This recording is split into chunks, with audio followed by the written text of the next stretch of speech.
J'ai dit à mes opérateurs, je leur ai dit, nous, on va suivre les civils. On va avec les femmes, avec les enfants, dans le camp. On va dans le camp. On va voir ce qui se passe là-bas. C'était au-delà de tout ce qu'on pouvait imaginer. Et soudain, au milieu de tout ça, je vois une main.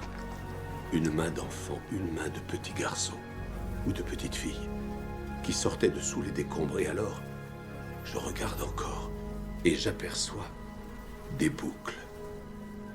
Des cheveux bouclés, une tête couverte de poussière. En fait, c'est pour ça que je ne l'avais pas remarqué. Mais elle était là, ensevelie sous les décombres jusqu'au bas du visage.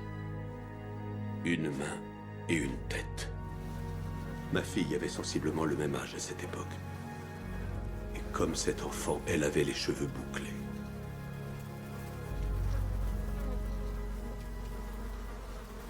Les maisons palestiniennes dans les camps de réfugiés ont une cour intérieure. On y a découvert des femmes, des enfants gisant au sol.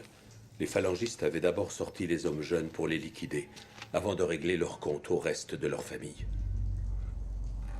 On s'est retrouvé dans une ruelle qui était très étroite, peut-être la largeur d'un homme et demi. Elle était bouchée, c'était comme si on l'avait murée de l'intérieur, à une hauteur, mettons, à la hauteur de la poitrine d'un homme, avec des cadavres d'hommes jeunes. Et là, je commence à comprendre ce que je vois. Je vois le résultat d'un massacre.